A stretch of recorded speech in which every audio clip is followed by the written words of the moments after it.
Hello and welcome back to my channel, Welshman Reviews. I'm Gareth and today I'm going to be doing my non-spoiler review, for 28 Years Later, The Bone Temple. So this is the sequel to 28 Years Later, which came out at the towards the end of last year. It is directed by Nia DaCosta this time around, not Danny Boyle, but it is still written by Alex Garland. Usual couple of actors from the last movie has returned from this. Ralph Fiennes is back as Dr. Kelso. Dr. Kelson, I think his name is. Yep, Dr. Kelson. Alfie Williams is back as Spike as well. Obviously, Jack O'Connell's back after the end of the first movie as Sir Jimmy Crystal, a leader of the Jimmy gang. But we do have a couple of others from his gang as well. Connor Newell, Erin Kellyman, Maura Bird, Ghazi Al-Rafai, and Robert Rhodes, and Emma, well, there's quite a few actually, Emma Lahide and Sam Locke as the his fingers, as he calls them in the movie. So pretty much the story is pretty much takes place straight after the end of the last movie, to be honest. So we're with the Jimmy gang and Spike is doing an initiation to get into the thing, but he's got to kill one of them, fight to the death type of thing. He does it, but kind of an accident really, stabs the guy in the leg, and when the guy pulls the knife out of his leg, he hits an artery and he bleeds out, so he becomes one of the group like that. So we start off with them and then we jump straight in then with Dr. Kelson and what he's been up to, and pretty much his whole story in this is trying to learn about the rage virus, because Samson keeps coming back to his camp, and when he uses his morphine mixture that he used in the previous movie, it kind of changes Samson. He gets more docile and his head's more clearer. We do realise in this as well what he sees when he attacks humans that are not affected. So he sees them as monsters, like very grotesque looking their faces change grotesque, and that's why they attack all the regular folks really that are not affected. So pretty much it's Kelson then becoming kind of picking up a very good bromance with Samson, to be honest, and giving him more and more every day and all that. And he's talking to him.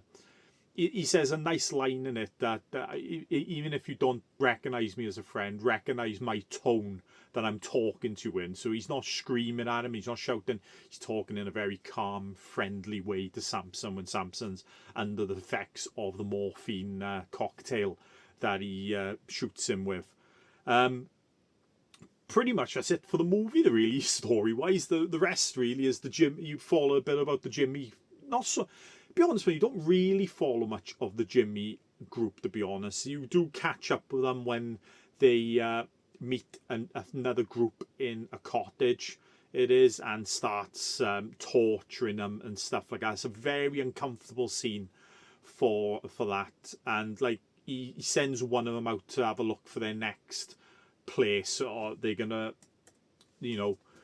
take over, or they're gonna lay low for the next night and that. And the Erin Kellyman's character Jimmy Inc finds Kelson, who is kind of dancing with Samson and stuff like that. He is.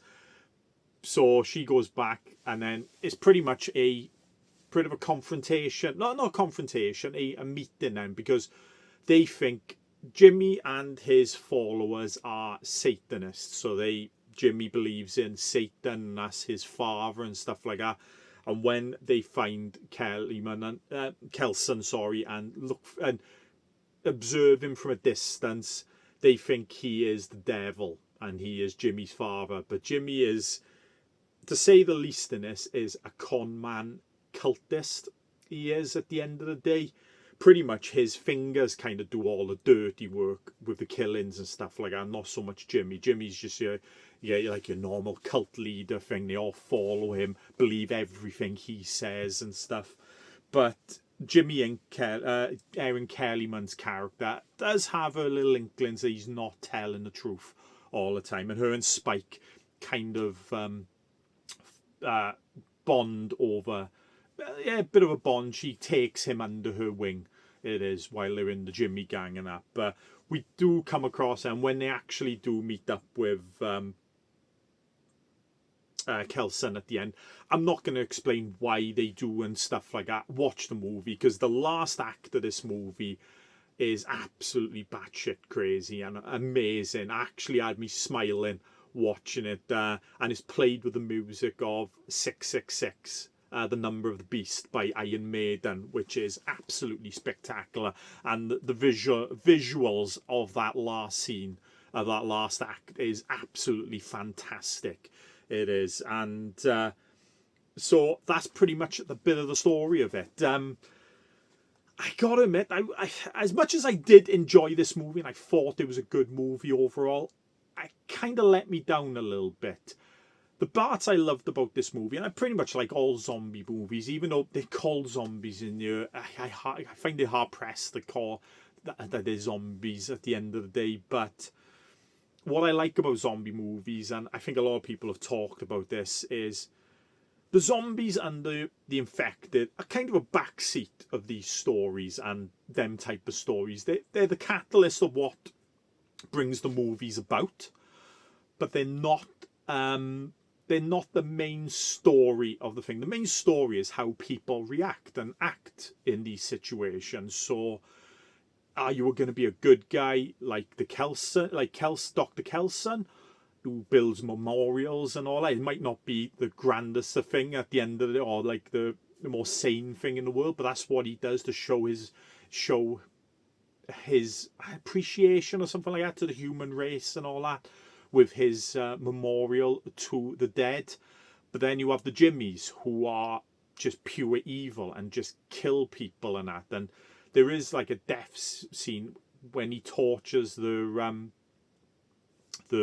group that he finds in they find in the cottage. It's a very uncomfortable scene to watch, but that's what I like about these movies. It's, are you a good guy? Are you a bad guy? Are you kind of just in the middle and just getting on with your own thing, just not helping people but not hurting people either? That's what I like about this movie, and this one goes a bit more into that with the characters that you have. The story is kind of bland, to be honest.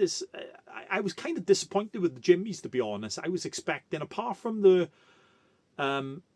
barn scene and the one with the group that they find, they don't really do much else in the movie, to be honest. And I was a bit disappointed. Like the thing I enjoyed the most about this movie is Kelson's interactions with Samson and his realization of how the rage virus affects Samson and other rage monsters at the end of the day. And he does like bring up a bit of concoction to try and give Samson the thing, because he says he brings out the logic of, oh, do they see something in these people, and that's why they're killing him. They're killing him. So a bit of sclerosis or something like that. I think it was kind of like butchered that. Apologies, but yeah, he kind of makes a concoction to give to Samson to try and cure him that way. He does. But I really enjoyed that aspect of this movie and very well directed by Nina Costa as well. The music they play in this as well, a bit of Rio by Duran Duran. Like I said, Iron Maiden plays a bit in this as well. But yeah, overall, a very good movie. I give it 3 out of 5 on Letterboxd. I probably put this on a par with the first one.